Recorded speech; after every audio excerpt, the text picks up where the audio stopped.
Welcome to Tech in the Car. I'm Oliver. In this video, I'm going to show you the new version of Android Auto, codename Coolwalk. In this video, I'm going to show you what it looks like, how it works. This is a first look at the new version of Android Auto, which is very, very exciting, which Google announced at Google I/O 2022. But let's look at the latest update. So if you haven't seen my video explaining the previous version, please do watch that. It explains a lot about the differences and how it works and the various options. But we're in the final testing version right now of Coolwalk, which is the new version of Android Auto. And you can see by looking at the screen in front of me here, we have some definite changes. Now along the bottom bar here, we have our shortcut buttons, and it gives us recommendations, and it also shows us the last apps that we've used. So it's telling me that I've used Spotify, I've used Google Maps, I've used a phone, and I've also used Waze. You'll also see, looking at the screen in front of you, that we have our apps drawer, which I can tap on to go to there. And then I can tap on that to go back to this overview that we have. We also have the microphone, which means that I can tap it and I can speak to Google with it. Then we have our settings on the map, and we have our recommendations of where to go. On the left, we have our widget, and right now it's showing us a widget for Spotify, and I can scroll to the side and I can scroll through some of my options here that I might have listened to recently: Daily Drive, 2000 Mix, like songs. And I can tap on For You, and it will take me to my recommendations. This used to be down at the bottom here in the bar, but For You now opens this floating window which shows you recommendations that you can go straight into. In the bottom left-hand corner, we have our battery and our 4G connection. And if I tap on Waze, for example, it will then open up Waze for me.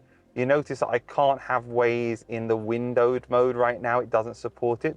And you can see that my audio icons are at the bottom of the screen here, which I can tap on to go back to Spotify. If I go back to Spotify, because Waze was the last app I was using, it won't show me Google Maps. But if I went to Google Maps, and then I tap on the little button in the corner there, it will then allow me to have my overview, and it will give me my recommendations of places which I might want to go to, Starbucks, wherever it is. And then down below, it will show us my music options. I can swipe this away like that and make this full screen for the music, but I can't swipe away this widget. This widget will remain unless I go back out of here and go back to Google Maps, or alternatively, I can just tap on Google Maps and it'll go full screen. If we tap and go back to here, you can see our settings. So this is the settings for Google Maps. It gives me this little widget overview, so I can adjust it on here, which is nice to see. If I go back to my main menu, I can then see my app. So this is like before.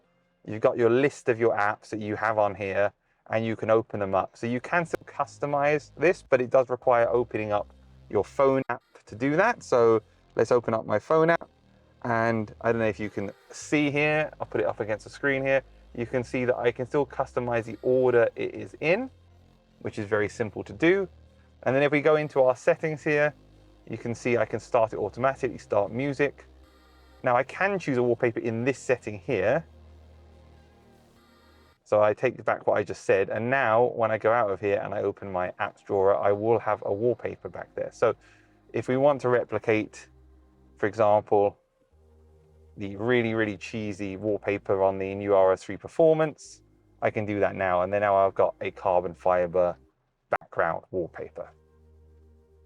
If we go back to our settings here, you can see the options are here that you've always had. I don't think there's anything new in those options there. We can show the first line of conversations. We can do our suggestion cards, which are the directions and locations, and also Spotify. And we can also do day-night mode and quick control for apps. If I turn off quick control for apps, you'll see down below here, we only then have at the bottom, no matter what I'm doing, I only have the shortcuts. I never get the play button, the pause button for that, unless I go back to settings. In fact, let's press the settings button here, and now I get our music controls at the bottom there. So it's your choice whether you want those or not. Are the music controls more useful, or are the shortcuts more useful? And the other thing too is it will take you back to the shortcuts when you're not playing music. Now this doesn't just work with Spotify. It also works with other apps, Pocket Cast, for example. And now if we go back here, Pocket Cast is now in the corner here, and now it's got Still got my recommendations for Spotify down the side here. So I think that's probably the audio apps APIs connecting to whatever is being used by the new version of Android Auto. You can see that there. And it doesn't matter which audio app I use, it will show the widget there, assuming it's tied into the APIs for Android Auto. So remember, this is still in beta. This was meant to have launched in the end of the summer. Now we're at the end of the year, so who knows when Google are going to actually release this. But this is what it looks like, the new version of Android Auto. I think it's a big improvement. On larger screens, like on cars with huge displays, like on the latest BMWs or the latest EVs, it looks even better. The bar here can go at the side, just like it did in the other version. The thing which is interesting is if I go into the app view and click on Waze, for example, Waze does not support the panel view. So I don't get the option down here at the bottom to go to the panel view. So I'm assuming that these apps need to be updated to support it. If I go back to Google Maps, I then get back to my panel view if I tap the little panel button down in the corner there. So nice and simple that is. If I open up, for example, YouTube Music, and then we just start playing something, for example here. Now, if I open this up, now you should see down here, this widget now becomes YouTube Music. So the widget will change dynamically for the music to whatever you want. And again, I can pause it and skip the tracks like that. Simple enough. If I want to navigate to a location, for example, I can tap on this and then it will start showing me the navigation down here. And now it will split into two panels here. So we have our left and our right. We have one side, we have our music, one side, we have our navigation. Now, what happens if you get a notification? So if I send a text to myself now,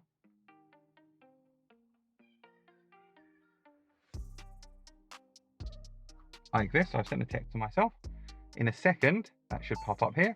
And now you can see there's a little widget which appears up there, which will say tap to read aloud. Now I can tap it and it will read the message out loud, or it will show up in my notifications.